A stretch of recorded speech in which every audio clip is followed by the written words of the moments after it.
Thank you so much for everybody that's joined me. I'm really excited to have you here and to share some of my knowledge about everything that I do when I work with autistic children on their sleep. So I'm just going to see if I can share my presentation for you all. And absolutely at the end, I will leave time for any questions that you might have. So if there's anything that comes up as we go along, feel free to pop it in the chat and I can have a look at the end, or you can turn your microphone off and ask me at the end if you prefer. So let's get started. Okay.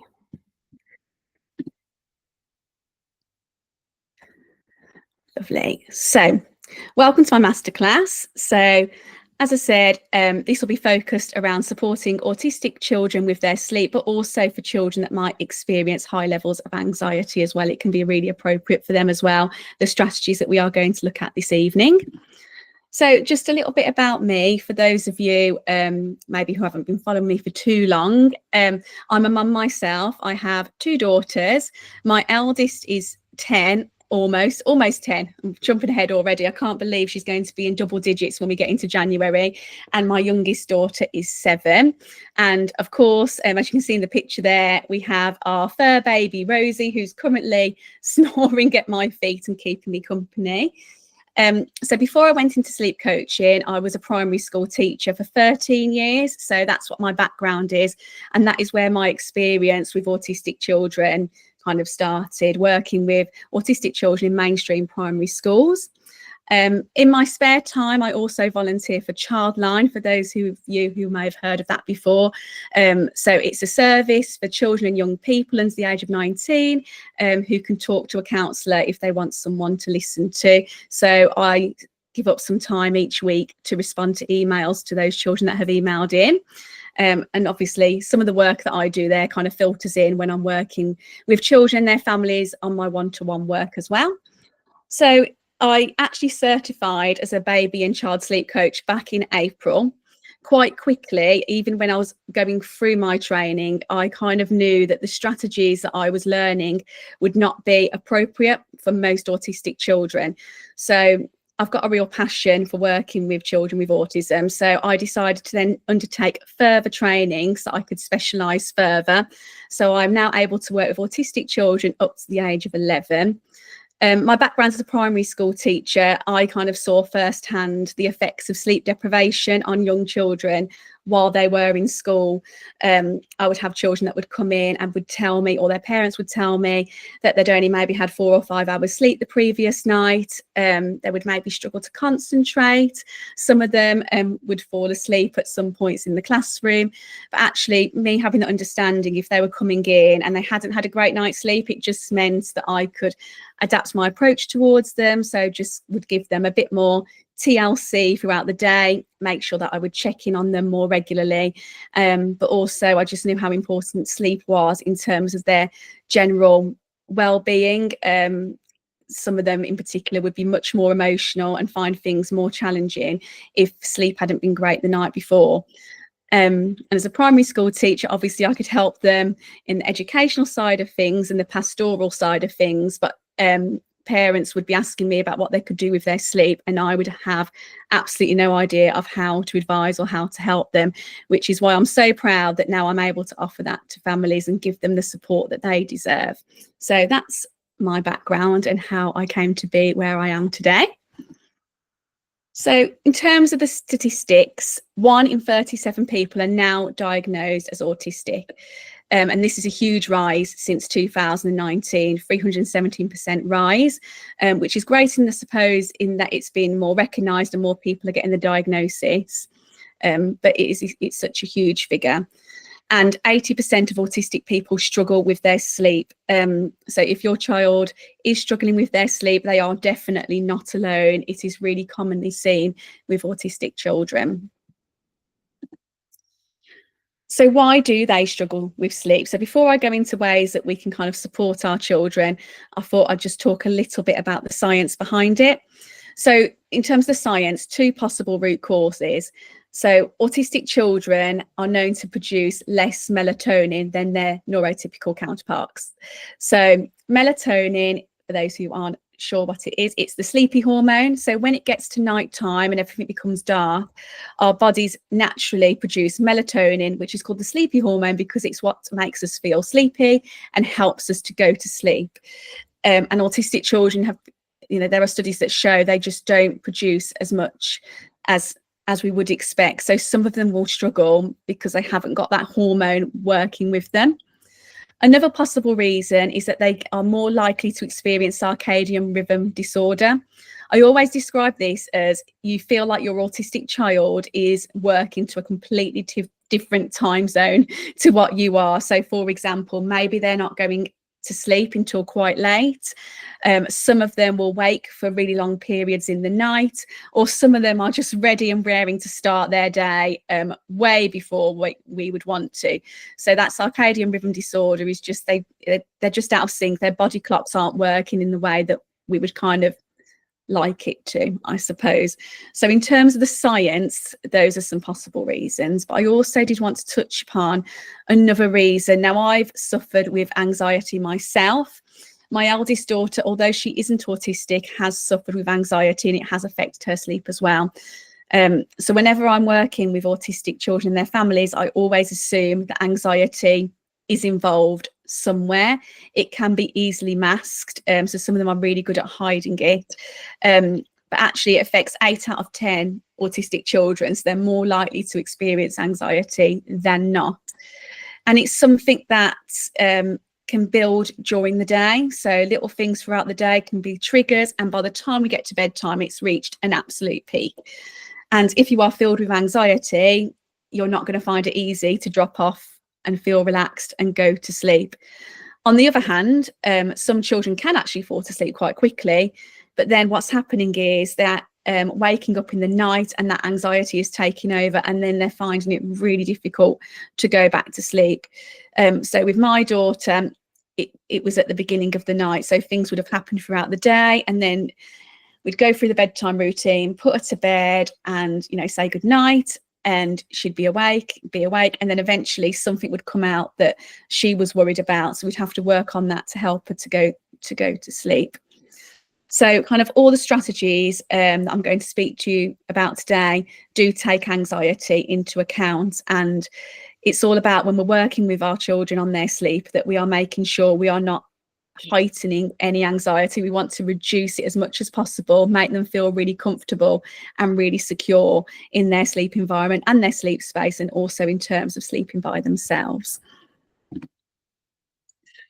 So what we're going to talk about this evening is I'm going to kind of go through 5 strategies which are suitable for supporting autistic children with their sleep.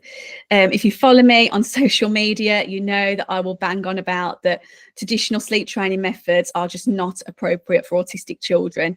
When I'm talking about traditional sleep training methods, a lot of them will allow the child to have a bit of space to try and settle themselves, but actually what that could do for an autistic child is just heighten anxiety.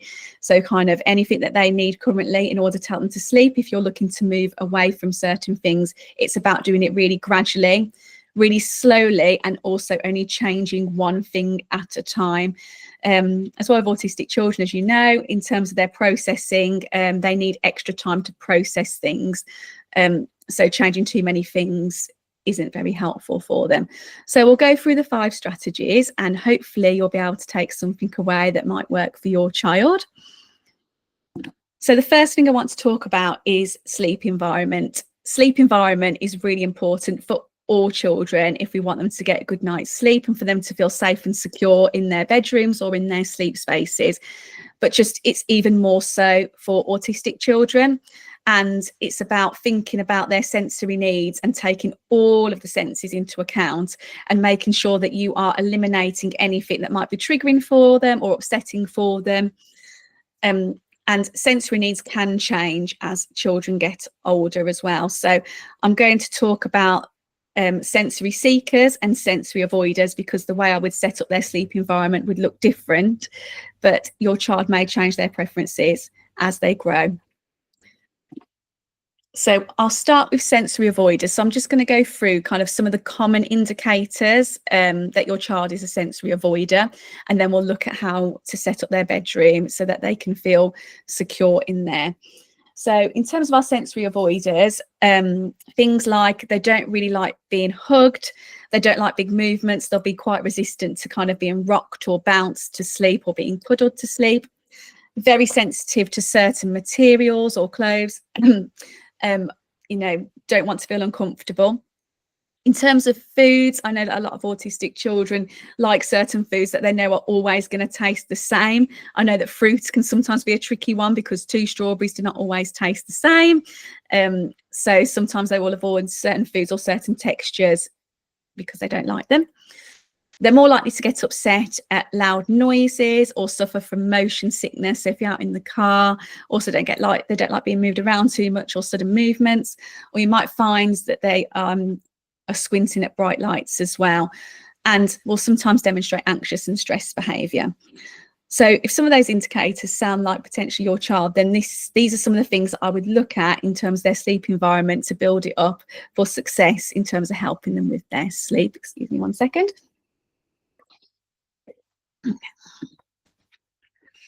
So to adapt their sleep environment. So in terms of what they can feel and touch, I would be looking at the pajamas that they are wearing. If we're talking about babies and young children, things like being swaddled and sleeping bags may not be very particularly helpful in terms of restricting movement and feeling a bit uncomfortable.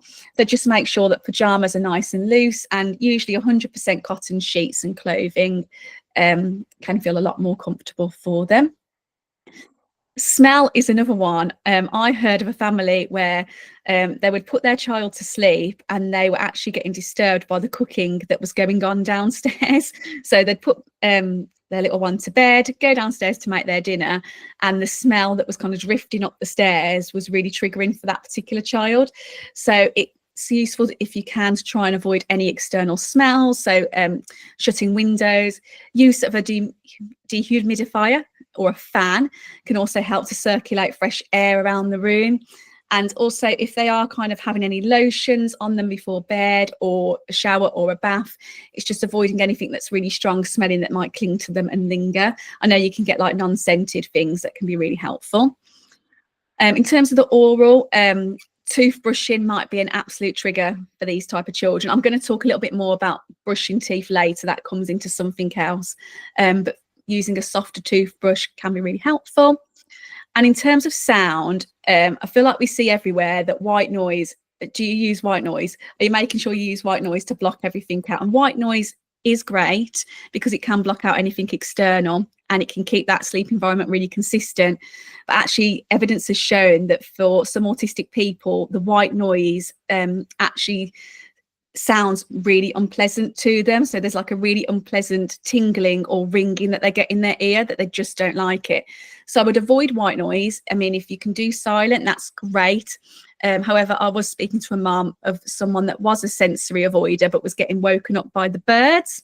So if you do want something to kind of mask the noise without upsetting them, a fan can be really helpful. So instead of white noise, try a fan if they do want something. Things like if you're singing to them at night time, keeping that lullaby the same so it's nice and predictable, nice familiar bedtime stories. And if you are having to go into them in the night, staying in night mode and whispering voices during the night can really help. In terms of movement, they're not a fan of being rocked or bounced. So again, I don't work with lots of babies in cribs, to be honest, because they don't tend to be diagnosed that early, but things like rocking cribs could be triggering for them. But actually, it's a really good idea to try and settle them in their own sleep space, because sometimes the transfer for these children is a lot more tricky. I was working with a 7-year-old where she was falling asleep in mum and dad's bed, but actually on the transfer to her own bed, she was getting really, really upset and waking up and then having to start the process again. And the same would happen during the night. So one of the first things that we did is, you know, mum was still there, lay with her, but it was in her own bed, so that once she fell asleep, we weren't having to deal with the transfer to somewhere else. You know, mum just had to remove herself. And in terms of sight, they don't tend to like night lights, things like mobiles, making sure that their bedroom is uncluttered and things are kept away. Blackout blinds as well, keeping that room as dark as possible. And also another little thing to think about is if you are using a monitor in their bedroom, some of them have like a little green light or a light on there to show that it's on, covering that up with blue tack or a bit of masking tape, because even that tiny light can be really triggering to some children. So it's worth just checking if there's anything in the room that's kind of got a little light on there that just needs covering up. So that is how I would adapt the sleep environment for someone that is a sensory avoider. And on the other hand, you might actually have a child that is a sensory seeker. So you'll see how this is quite opposite to what we've just spoken about. So they actually like to be held. They enjoy their cuddles, enjoy being rocked. They like to feel different textures, so different materials. They're known to enjoy kind of fidget toys, like something to play with. On the other hand, they don't dislike smells. They quite enjoy smells. So we can look at adding certain smells into the bedtime routine that are known to help relax and get us ready for sleep. Things like chewing on items as well. They will have a strong sucking reflex. You might find that they are making noises, quite repetitive noises like humming or blowing raspberries. They actually, like loud noises. Sometimes will make them themselves, the loud volume. And again, it will enjoy those repetitive movements, either if they're being done to them in terms of helping them to soothe, or also doing themselves. Actually, I was doing this earlier when I was typing this up, and I was thinking about it. So things like foot tapping, hand tapping, or flapping or head banging sometimes can be described as overactive. They can be drawn to really nice, shiny, glittery objects. And just like the sensory avoider can sometimes demonstrate stressed or anxious behaviour. And usually that is because their sensory needs somewhere haven't quite been met. So let's see how we would look at setting up a sleep environment for someone who is a sensory seeker, because it looks quite different. So in terms of touch, this is where comforters can be really, really useful. I love muslins because they're really easy to take around with you anywhere. They're nice and breathable if we're talking about babies. And yeah, they're really easy to get lots of them as well. And they're also really easy to kind of transfer your smell onto them as well. But, if it's not a muslin, you can use things like teddy bears that they're particularly fond of, just things that they like in their sleep space to cuddle. They will prefer to be swaddled or used of a sleeping bag. That can be helpful, or also kind of being tucked in nice and tight into their bed. Using massage with these children as part of the bedtime routine as well can be really soothing and relaxing for them and getting them ready for sleep. So that can be really helpful. And then in terms of the smell, as I said, if they've got a comforter, or you can actually sleep with their cot sheets or their bed sheets. So if you are a parent that's having to lie with your child for them to go to sleep, and they wake in the night wanting you to lie with them, what you can do is sleep with some of their things out of their sleep space, so it transfers your smell, and hopefully that will help to comfort them. And also kind of adding in essential oils into the bedtime routine. So even just putting, you can have a bath and then put like a couple of essential oil drops onto the soles of their feet can be quite calming. And the ones that I tend to recommend are lavender. I think that one's probably the most well-known one for its calming and relaxing properties. And, studies have shown that it can improve the quality and the duration of sleep. Frankincense seems appropriate at this time of year. So frankincense has a real calming effect, and it promotes our cellular health and immunity.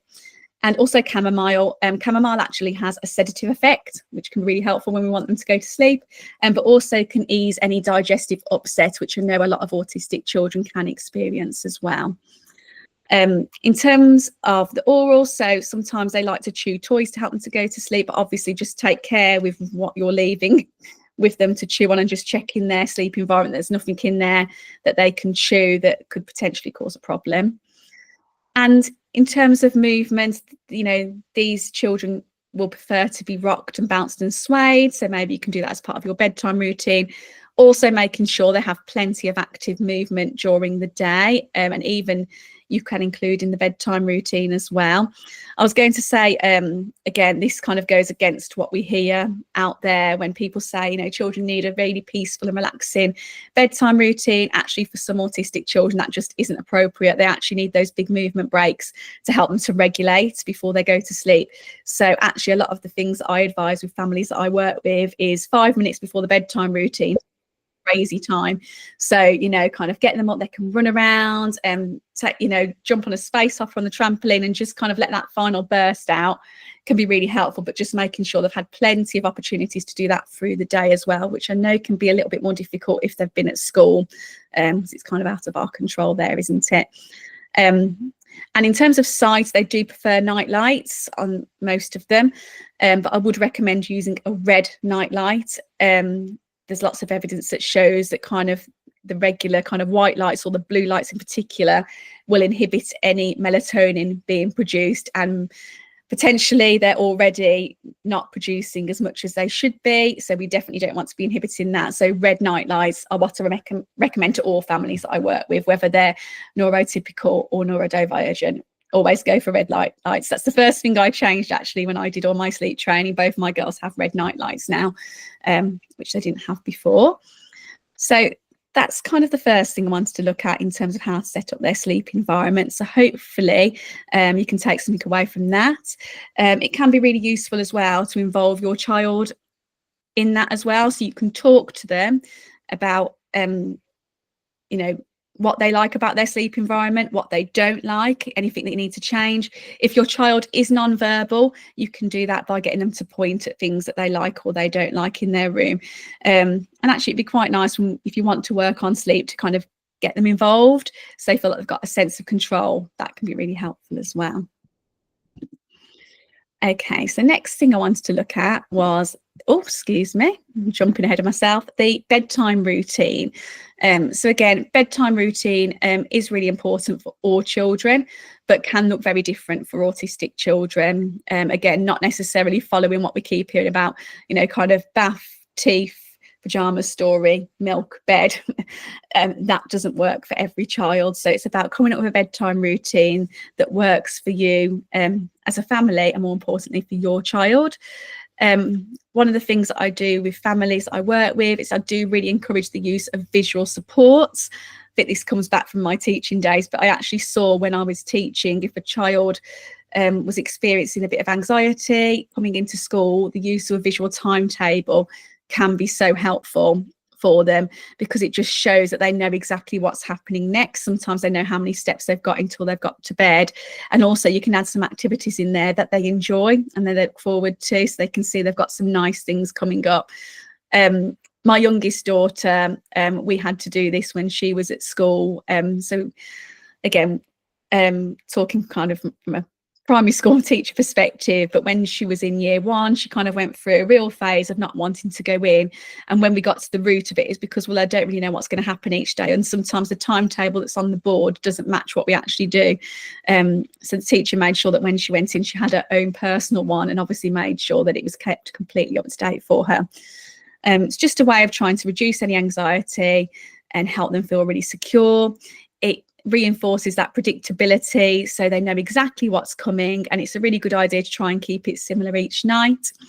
And again, you can allow their input as well, so really important to keep them involved about what they want in the routine. Obviously some choices will be your choices, but they don't have to know it was your choice, but they can definitely add in some activities that they enjoy, and it just allows some time for processing as well, which can be helpful. So I've got a picture here of one type of bedtime routine chart that can be used, but obviously again different things will work for different children.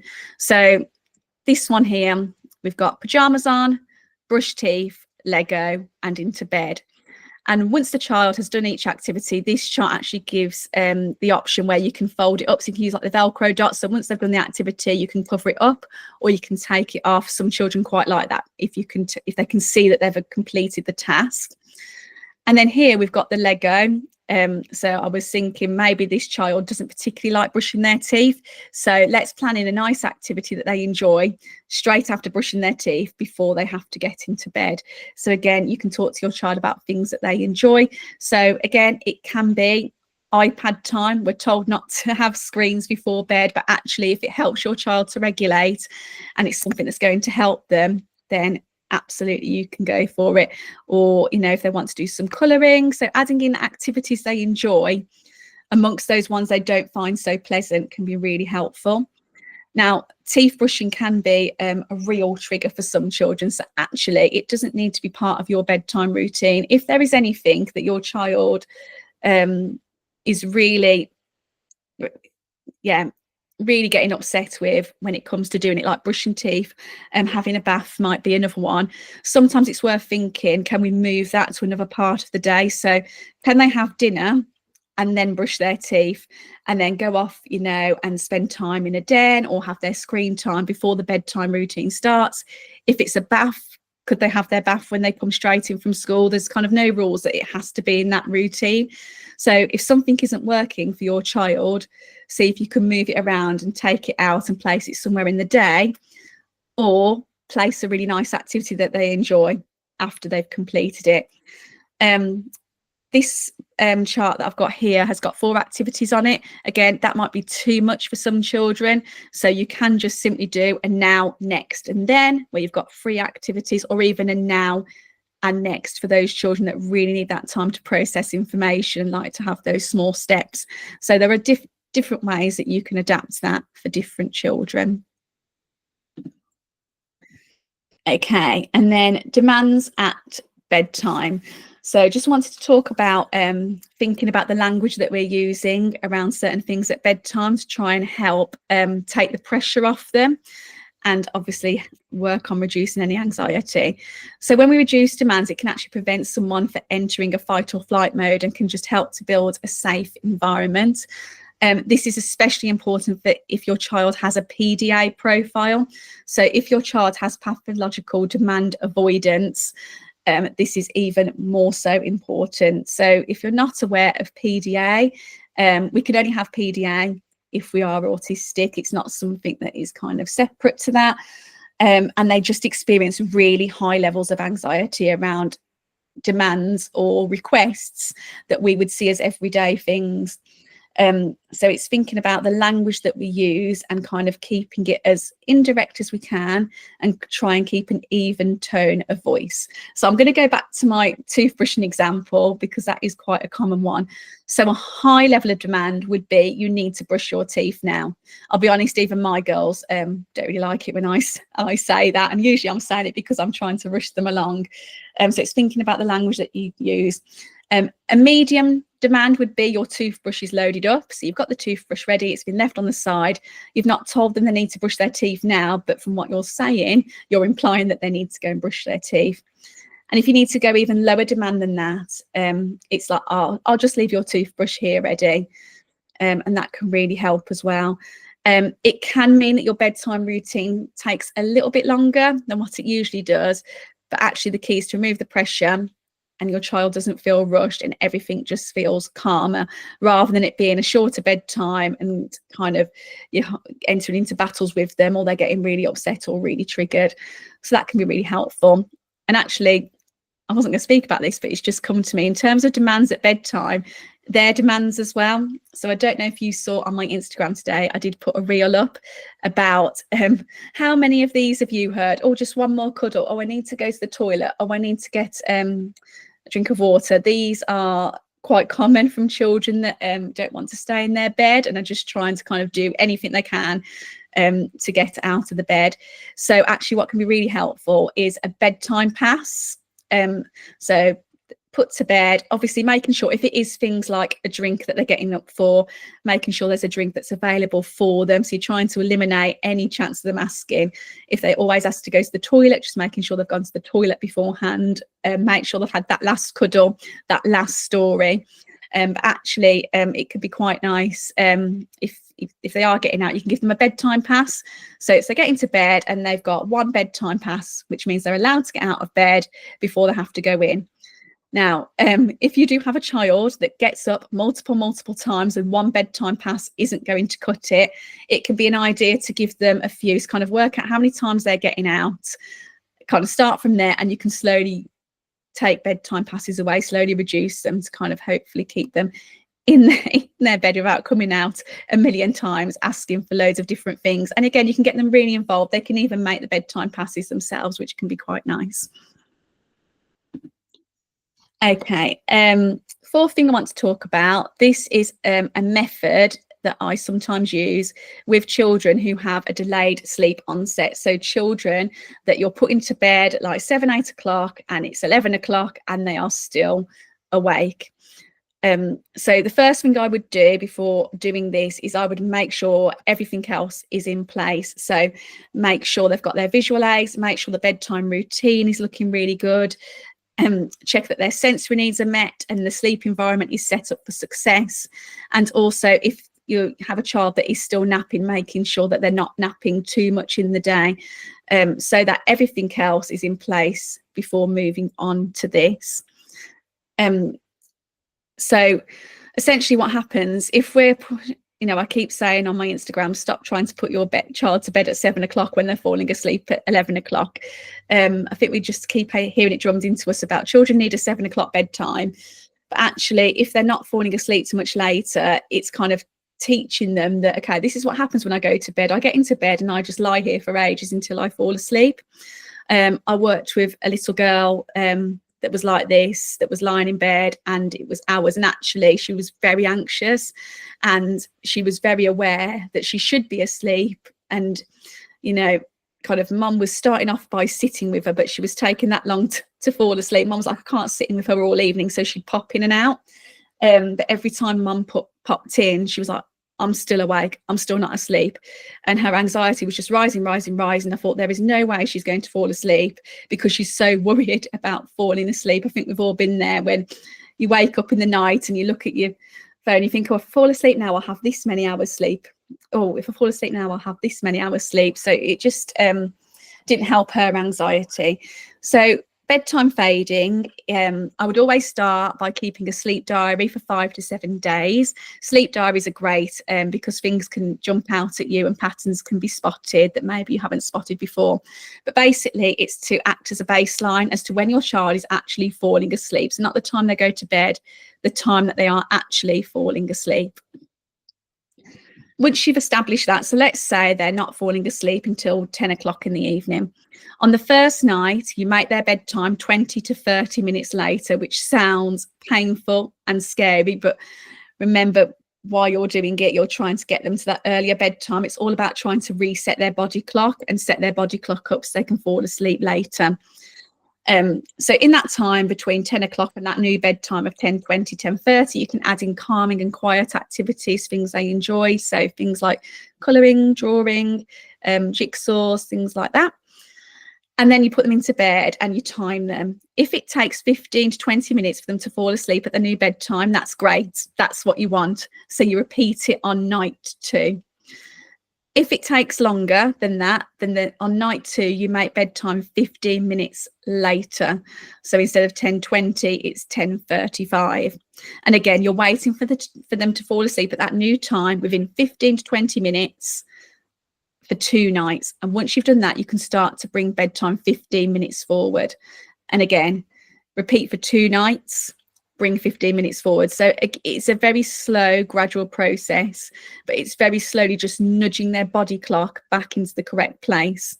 This was especially important for the girl that I was working with because she was having to be woken up for school and she was just absolutely exhausted. So she did need to be going to sleep earlier. And again, I think that was part of her anxiety. She knew she was going to be waking up tired and that the day was going to be more difficult for her. It does work for kind of 70 to 80% of children, so it can work if used correctly. So that's kind of one strategy that I would look at if you're working with a child who has delayed sleep onset. And then the final thing I wanted to address, which I think is really common and is actually a lot of the reasons why parents come to me when I'm working with autistic families, but also with my regular families through my regular sleep coaching, is parental presence. So they are heavily relying on a parent being there to go to sleep. I've been there, especially with my youngest. And I remember thinking, this is fine. I remember sitting by her bed and she'd go to sleep in about 10 minutes. That's fine. Then she woke in the night. To be honest, she was just at that point coming with us. But it got to a point where it wasn't taking 10 minutes, it was taking an hour and a half. And this was back when I was still teaching, and I would quite often bring my laptop upstairs to work on the floor by her bed because I had so much to do. Or I'd be sitting there thinking, I hope she goes to sleep soon because I need to get down and I need to get this done. So sometimes, you know, you might find yourselves wanting to move away from that. And again, it's about weaning off really slowly for these children. So kind of not going from lying on their beds to kind of sitting by the door. It's just going to be too much for them. So it's doing it really slowly. Help to build their independence, their confidence, tell them that they can do this. You know, you can help their growth mindset, and just trying not to create any further anxiety because they don't know where you are or where you've gone. So for example, if you are currently lying in the bed, cuddling your child to sleep, it can even be too much to go from that to just sitting right by the side of the bed. So what I would recommend is that you can cuddle with one arm and then move to having your arms kind of around them, but you're not actually physically holding them before moving out of the bed. And again, I would do this for a few nights before attempting to move a little bit further away. If you were already by the bed, so you're sitting by the bed waiting for them to fall asleep, you can move away really slowly. Again, take it steady, keep your child really involved. It's really helpful to always have like a cushion or a chair positioned for where you're going to be, so you can point out to them when you're going to sleep tonight, and when you wake up in the night, this is where I'm going to be, and you can show them exactly where it's going to be.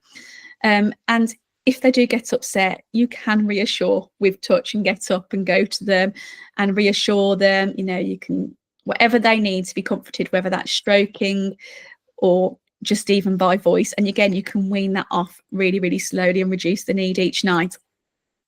And actually, what can be quite difficult, some families find, is they can kind of move away, but when they kind of get to the door, and I think a lot of children realise that they're going to be outside the door soon, what I would recommend actually doing before getting to that point is, if they're kind of happy and laying in their bed and you're sat there, it's like, oh, I forgot to put the washing machine on, I'll be back in a minute. And you literally get out of the room, just even behind the door, for 4 or 5 seconds before going back in. The key is to get back in before they either get up and look for you or they're getting too upset. And obviously, if you can do that for 4 or 5 seconds, you can build it up to 10 seconds the next time. So building it up. And again, this can be done throughout the day as well. So if you're playing with your child, oh, I've just got to put the bin out, and you can go and leave them and then come back. So it's just teaching them, you know, that you can leave and you can come back. And also, it's a bonus if you're out of the room and they fall asleep, that means it's absolutely working. But don't worry if you get back in and they're still awake, you can just continue it. This is a strategy that I used with my youngest when I was sitting in her room for hours, and it did take time, and we got there, and then yeah, it would get to about 3 o'clock in the morning, then we'd hear her kind of come across the landing and she'd get into our bed. And actually, we've not changed anything with that, but we kept her bedtime routine, sleep environment really consistent. And actually, me and my husband were saying the other night, I think it's been about 6 weeks since she trotted in at 3 o'clock in the morning to our bed. She's been waiting until the morning, which is fantastic. And it has taken time, but actually it's been done at a pace that has suited us as a family and been really gentle as well. And we've not had any upset from it. So yeah, a bit of patience and consistency, you can definitely get there. So just to kind of finish off, just want to talk about common reasons why autistic children might wake at night. So if you're dealing with a child that maybe goes to sleep okay, but they're waking up in the night, first of all, I would double check if your child is still napping, that they're not taking their sleep somewhere else in the day, or also that they're not waking up too late in the morning. This is what I always check with every family I work with. Every child kind of has a sleep need across 24 hours, and we can't make them sleep any more than that. So it's just checking they're not taking that anywhere in the day where we don't want them to. I did a post the other day on my Instagram about children, school-age children that can fall asleep during the day because of having bad night's sleep, and that sleep that they have in the day can actually reinforce those unsettled nights because they've taken sleep in the day. They then haven't built up enough sleep pressure to see them all the way through the night. They've taken it from somewhere else. a lot of the time with autistic children, they're waking because there is an unmet sensory need, or they're over or under stimulated. So whenever a family comes to me and we're looking at night wakings, the first thing I always ask them is, what are they doing when they wake up? So for example, I've had someone that I've worked with where they were kind of making like humming noises and kind of running around the room, turning the lights on and off during the waking. So actually what we did is we introduced kind of more vocal sensory activities during the day, like blowing bubbles, playing instruments, and also big movement breaks, like being on the space hopper, on the trampoline, just to make sure that that child was getting what they needed during the day, rather than waking up in the night and taking it then. Sometimes it can be, if they are falling asleep independently at the start of the night, that can help them go through the rest of the night. If they are relying on a parent, then sometimes, like my daughter, when she fully woke up, she was looking for us to get back to sleep. And also just remaining in night mode as well. I have been there where when they've been up for hours in the night, and I've taken them down and put the telly on or play games, because I'm like, I just cannot sit in this dark bedroom anymore for my own mental health. So we would go downstairs, and as difficult it is, sometimes it's worth just trying remaining in night mode, so keeping things dark, using those whispering voices, kind of encouraging them to kind of lie in bed as well. And also using things like social stories can be really helpful as well if you've got an older child. So kind of teaching them how they are able to get themselves back to sleep. Sometimes we just need to give them the strategies for them to practice, and you can role play them throughout the day as well. That can be really helpful.